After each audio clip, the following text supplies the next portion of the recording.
Good morning students. आपकी थोड़ा सा जो पोर्शन रह रहा है उसको आज हम कवर कर रहे हैं। आपकी जो नेक्स्ट हेडिंग है ये है प्रोटेक्शन फ्रॉम वीड्स।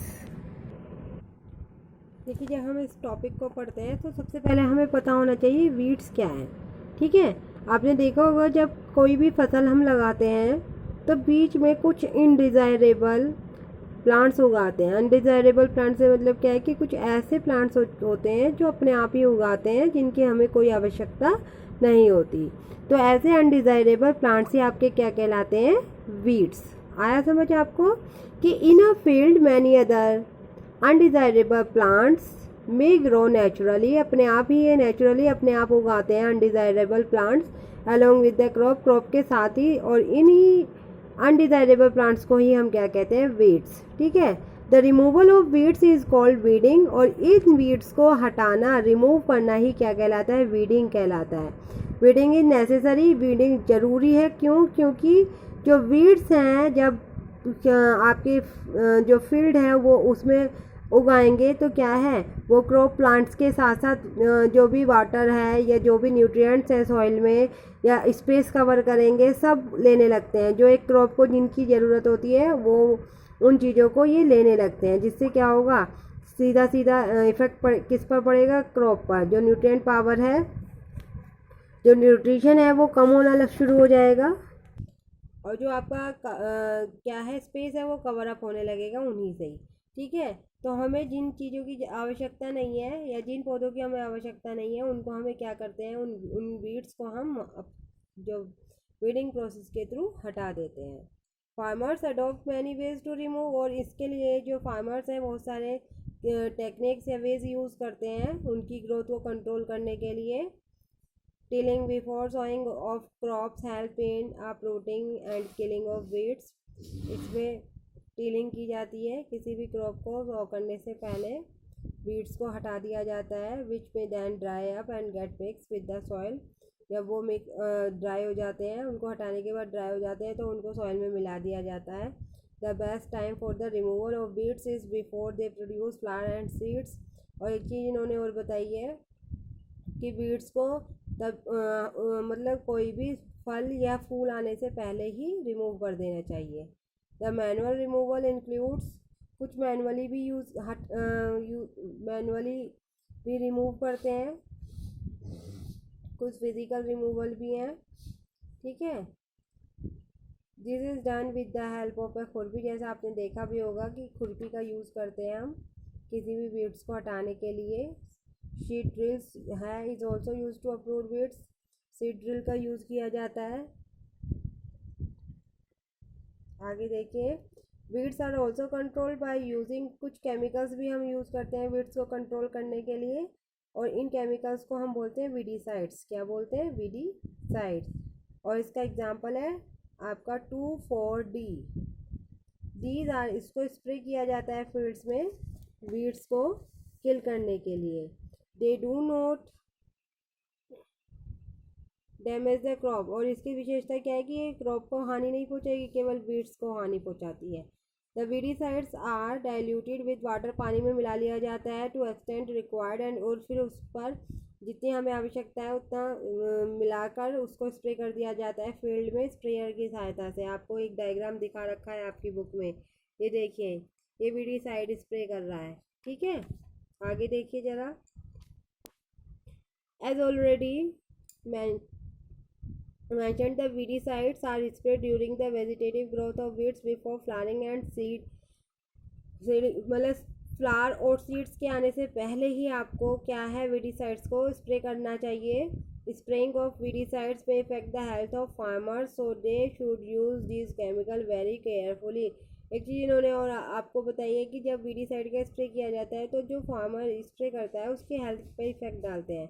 तो आप जब भी इन केमिकल्स का यूज़ करें या इनको स्प्रे करें तो बहुत आपको क्या करना है, प्रोटेक्शन का यूज़ करना है, अपने फेस को कवर अप करना है, किससे?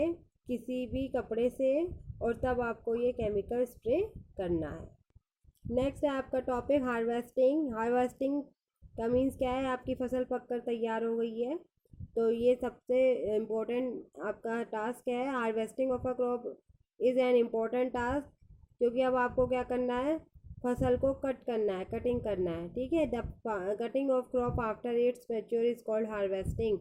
फसल के पकने के बाद उसको कटिंग करना ही हार्वेस्टिंग कहलाता है। In harvesting crops are pulled out और cut close to the ground.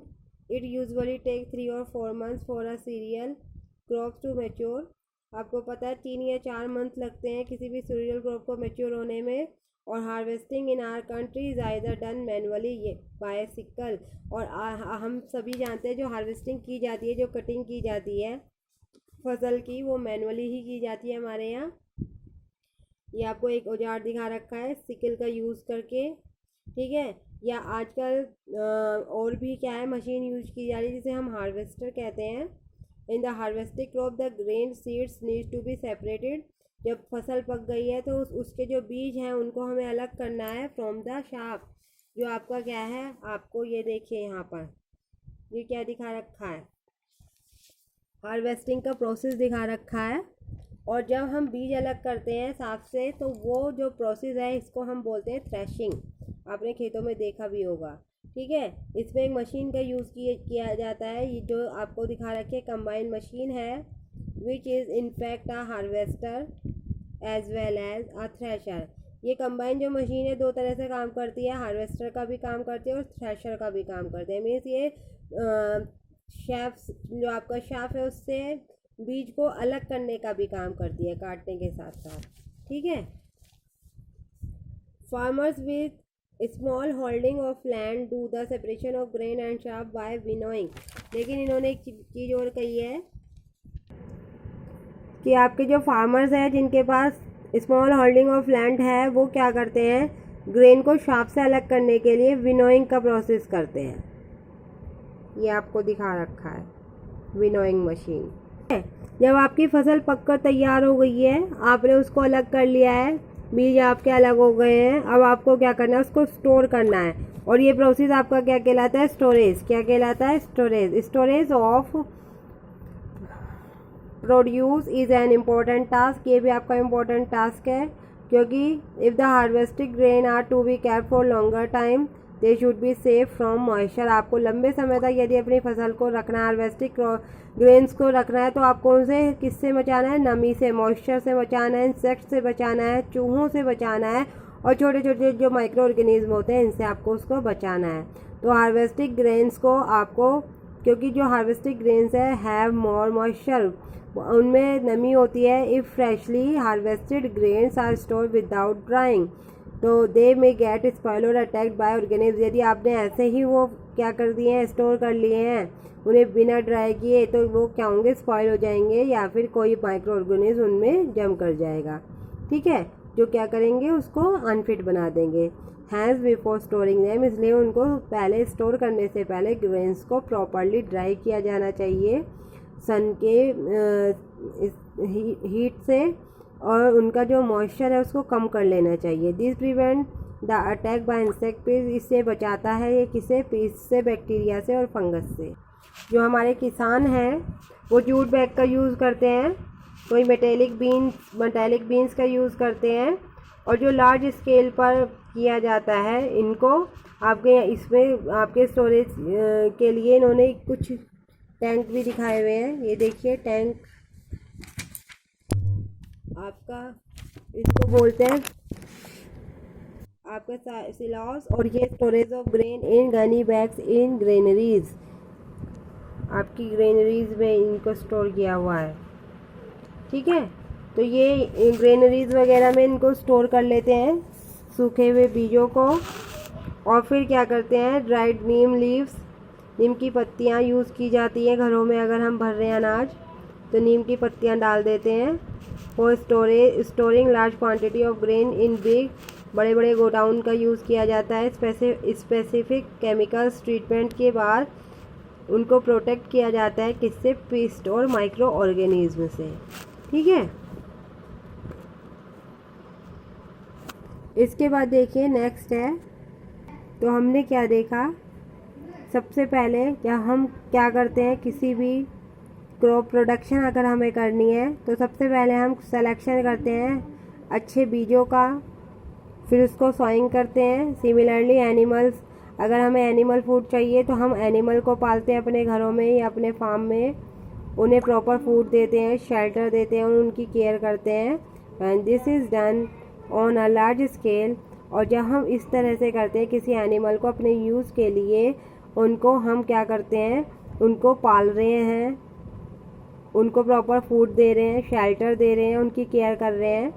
तो इस तरह का जब हम काम करते हैं तो इसे बोलते हैं एनिमल हस्बेंड्री। ठीक है, when this is done on a large scale, या हम बड़ी रूप में इसका यूज़ करते हैं तो ये एनिमल हस्बेंड्री कहलाता है। जैसे मुर्गी पालन है आपका, ठीक है, या आपने डेयरी में देखा होगा, डेयरी पालन, डेयरी में जो पशुओं को रखा जाता है, तो वो आपका मुर्गी पालन है, मछली पालन है, ये सब क्या आते हैं, आपके एनिमल हस्बेंड्री में आते हैं। ठीक है, इस तरह से आपका ये चैप्टर कंप्लीट हो जाता है। आप इसको पढ़िए और कुछ ना समझ आए तो मेरे से आप पूछ सकते हैं। Okay children, take care, bye.